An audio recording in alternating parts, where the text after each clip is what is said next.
So guys, ये जो topic है अल्जाइमर डिसीज़, जिसे हम लोग स्मृति लोप कहते हैं, ये बहुत ही ज़्यादा इम्पॉर्टेंट है और ये आना मस्ट है आप सभी लोग के यूनिवर्सिटी में, नॉट ओनली इन MPMSU। तो देखते हैं AD means Alzheimer disease is the most common form of dementia. Dementia मतलब क्या होता है कि हम लोग जो मेमोरी है वो लॉस हो जाता है in older age groups and it's characterize by the triad of cerebral amyloid angiopathy, neuritic amyloid plaques and neurofibrillary tangle. देखो, इसमें क्या होता है कि जो ओल्ड एज ग्रुप में होता है अल्जाइमर डिसीज़, ठीक है, किस 3 वजह से होता है, क्या 3 इसके कैरेक्टराइज हैं? तो amyloid angiopathy, neuritic amyloid plaques and neurofibrillary tangles. 3 चीज़ें क्या है? Cerebral amyloid angiopathy, neuritic amyloid plaques and neurofibrillary tangles. Then cerebral amyloid angiopathy है वो कॉमन कोज है हीमोरेजिक स्ट्रोक के। Disorder leads to significant disability in occupational and social adjustment as well as self care। तो इसके causes क्या है? तो हमारा जेनेटिक हो सकता है कि family and twin studies have lend support to heredity of AD। Heredity की वजह से हो सकता है एमिलॉइड बीटा प्रोटीन डिपॉजिट हो गया हमारा ब्रेन्स में, तो AD पेशेंट हो जाएगा। Tau protein lead to the formation of neurofibrillary tangle that cause neural degeneration.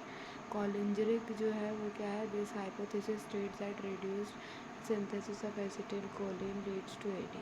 Stage of Alzheimer disease क्या है? Pro clinical pre symptomatic stage. उसमें क्या आता है? स्टेज अगर फर्स्ट है तो ये प्री सिम्टोमेटिक स्टेज है, जिसमें जो बायोमार्कर टेस्ट होता है वो क्या रिवील करता है कि beta amyloid and tau protein in the blood and CSF fluid of a high risk patient long before any form of the cognitive decline sets. ठीक है, तो इसमें जो पेशेंट के ब्लड में और CSF में फ्लूइड में क्या रहता है कि ये जो टेस्ट रहता है बीटा एमिलॉइड और टाउ प्रोटीन अगर मिलता है तो वो एक बायोमार्कर टेस्ट है और फिर PET और MRI स्कैन्स के लिए भेजा जाता है। प्री डिमेंशियल या माइल्ड कॉग्निटिव इम्पेयरमेंट स्टेज है, तो earlier symptoms of AD can be mistaken for effects of ageing और stress.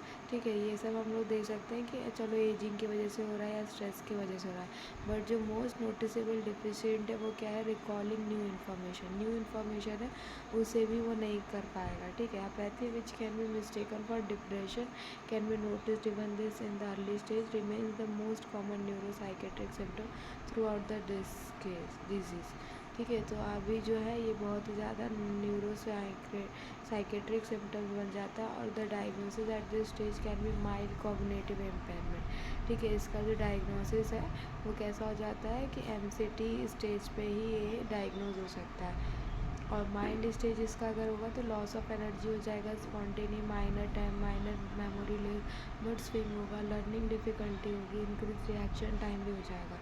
Even though they can perform day to day task independently but they may need with more complicated task. ठीक है, अपना daily task तो कर लेगा लेकिन कुछ complicated task है तो उससे कुछ हेल्प के लिए चाहिए। Speech become logopenic, slow speech हो जाएगा, loss of sense of direction can set in, ये सारी चीज़ें भी हो जाएगी। मॉडरेट स्टेज में क्या होगा? Disability decrease as patient forget according to the Ribot's. ठीक है, तो ओरिएंटेशन टाइम और प्लेस लॉस हो जाएगा, कॉन्फेबुलेशन ऑन सेट हो जाएगा, मेमोरी ऑफ और passage might begin to be lost. Severe stage क्या होगा? तो patient become unresponsive, bowel and bladder जो है वो लॉस्ट हो जाएगा, chewing and swallow pose problem which have the pathway for pneumonia infection and other illness. Neuropsychological examination क्या होगा? तो word finding difficulty, confabulation, echolalia, poor sense of direction, difficulty in understanding command, anomia हो जाएगा, agnosia, apraxia, poor hand writing, short term memory है। इसका management क्या है? तो also there is no cure for Alzheimer disease, symptomatic management follows what is done. Cholinesterase inhibitors are used in the low TT of AD and acids to help recognition which can be helpful for AD. GPS can be help them locate their house when they get lost. ठीक है, तो alarms can ensure that they perform tasks at the regular time. Cognitive training, behavioral intervention, psychological support, ये सारी चीज़ें बहुत ज़्यादा important हो जाती है। काउंसलिंग सपोर्ट, ये सारी चीज़ें देनी पड़ती है। तो बस इतना ही था। और ये जो टॉपिक है ये बहुत इम्पॉर्टेंट है, क्योंकि अल्जाइमर जो डिसीज़ है ये आना ही आना है। और इसका भी मैं फिर से रिवाइज़ कर लेते हैं। तो 3 ट्राइड की वजह से होती है, ये लिखना है आपको। कॉजेज़ में genetic, tau protein, amyloid beta protein और कॉलिन जेनेटिक, ये 4 चीज़ लिख रही है। फिर स्टेजेस बतानी, तो स्टेज में पहले प्री सिम्टोमेटिक स्टेज, फिर MCI stage, then mild stage, moderate stage, severe stage.